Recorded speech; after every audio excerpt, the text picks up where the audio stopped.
YouTube లో ఒకటి బాగా ట్రోల్ అవుతుంది. ఏమైంది? ఎవరికి చెప్పకుండా ఒక ఊర్లో నేను ఒకవైపు దిగుతాను, పవన్ కళ్యాణ్ గారు ఇంకొక వైపు దిగుతారు, మా బైరెడ్డి సిద్ధార్థ్ రెడ్డి ఇంకొక వైపు దిగుతాడు. ఖచ్చితంగా. ఈ రోజుకి అదే మాట మీద ఉన్నా. పిఠాపురం వెళ్దాం మరి. ఈ రోజు ఏదో వెళ్దాం. ఎందుకు అంత ఓవర్ కాన్ఫిడెన్స్ రోజా గారు? మీరు మిమ్మల్ని ట్రోల్ చేస్తుంది కూడా అందుకే కదా.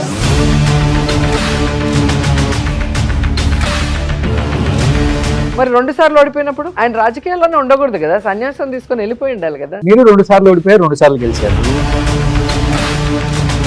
విజయమ్మ గారికి చాలా దగ్గరగా ఉంటారు మీరు. ఫ్యామిలీ చల్లా చెదిరైపోయింది కదా.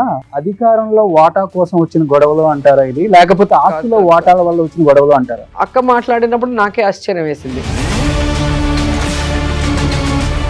వెనక నడిపించడానికి అంత శక్తులు ఏమున్నాయి అక్కడ? ఉంది అన్న, చెల్లి, అమ్మ. ఇప్పుడు పార్టీ అధికారం కోల్పోయిన తర్వాత జగన్ గారు రివ్యూ మీటింగ్స్ బాగానే పెడుతున్నారు కాబట్టి అసలు మనం ఓడిపోవటానికి ప్రధానమైన ఒక 2-3 కారణాలు అంటే అసలు ఆయన సైడ్ నుంచి ఏం చెప్పుకుంటూ వస్తున్నారు మీకు? ఈవీఎం వల్ల అయితే చాలా నష్టం. 151 వచ్చినప్పుడు మీరు ఈవీఎం అని చెప్పుకోవచ్చు కదా.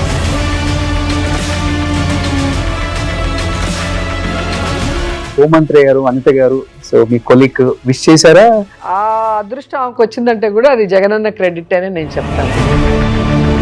ఫ్యూచర్ లో ఎప్పుడైనా మీరు హోమ్ మినిస్టర్ అయితే, ఒకవేళ ఆమె ఇంటర్వ్యూ నేనే చేస్తే, నా వల్ల ఆమెకు వచ్చింది, నేను ఒక 5 బ్రాండ్ కాబట్టి అది ఆమె కూడా చెప్తే, ఇన్నిసార్లు దైవ దర్శనం కేవలం డబ్బు కోసమే, ఆ దర్శనాల పేరుతో డబ్బులు లూటీ చేసేసారు. దానికి ఏం చెప్తారు రోజా గారు? ఎవరైనా దేవుడి సొమ్ము తింటే,